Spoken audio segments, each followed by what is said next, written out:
warahmatullahi wabarakatuh. Perkenalkan, nama saya Chandrawati. Saya dari kelas Administrasi Publik Pagi dengan NIM 22101004. Di sini saya akan melaksanakan tugas ujian tengah semester pada mata kuliah Sistem Hukum Indonesia. Dan di sini saya akan membahas tentang apa itu sistem hukum yang berlaku di Indonesia. Sebelum saya lanjut lebih dalam mengenai sistem hukum yang ada di Indonesia, saya akan membahas apa itu sistem, apa itu hukum, baru kita lanjut ke materi. Jadi, saya akan membahas sistem. Sistem itu apa sih? Nah, sistem itu adalah suatu kesatuan yang di dalamnya terdapat bagian-bagian atau elemen-elemen yang saling bergantung satu sama lain dan saling berkaitan antara satu dengan lainnya. Selanjutnya, hukum itu apa sih guys? Nah, hukum itu adalah suatu pengaturan yang ada di dalam suatu masyarakat dan hukum itu berlaku di suatu masyarakat tersebut yang mengatur tata tertib kehidupan dan keseharian yang ada di dalam suatu lingkungan. Dan hukum itu bersifat memaksa guys. Jadi, apabila kita sudah mengetahui sesuatu yang telah memiliki peraturan, lalu kita tetap saja melanggar peraturan tersebut, siap-siap deh, kita pasti bakal kena hukuman yang setimpal dengan apa yang telah kita lakukan. Nah, setelah saya jelaskan tentang sistem dan tentang hukum, apakah kalian bisa mengartikan sendiri apa itu sistem hukum? Baik, saya akan menjelaskan dari pendapat ahli, yaitu Subekti. Subekti mengatakan sistem hukum itu adalah suatu susunan atau tatanan yang diorganisasikan untuk mencapai tujuan.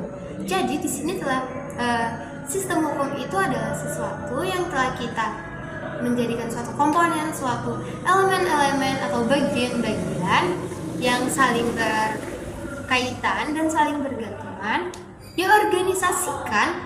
Nah, setelah diorganisasikan, barulah sistem hukum ini berjalan membantu kita mencapai tujuan kita. Nah, selanjutnya saya akan membahas sistem hukum apa aja sih yang berlaku di Indonesia.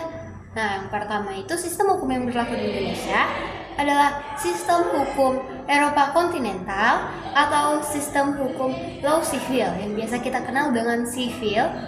Nah, sistem ini mengutamakan atau menganut bahwa segala suatu peraturan dan hukum itu berlaku atas atau berdasarkan dari undang-undang yang berlaku di Indonesia.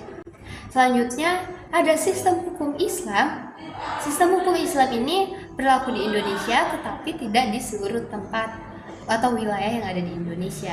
Saya ambil contohnya salah satu yang tempat terkenal yang kental dengan sistem hukum Islam adalah Aceh. Nah, contohnya itu seperti jika kita melanggar hukum-hukum Islam atau syariat-syariat Islam, biasanya kita mendapatkan hukuman yang berdasarkan dari hukum Islam seperti cambuk, denda, bayar rial yang seperti itu. Nah, selanjutnya setelah dua di atas ada satu lagi terakhir, yaitu sistem hukum adat. Sistem hukum adat ini berlaku di Indonesia karena di Indonesia ini kita memiliki beragam suku bangsa. Jadi ada banyak adat istiadat yang terdapat di setiap suku-suku tersebut. Nah, saya mewakili suku Melayu. Di sini saya akan membahas adat-adat istiadat yang ada di tanah Melayu. Salah satunya yaitu contoh adat dalam pernikahan. Di Melayu itu dalam menjalankan pernikahan, adat atau ritual yang paling saya kenal dan saya ingat itu adalah adat tepuk-tepung tawar.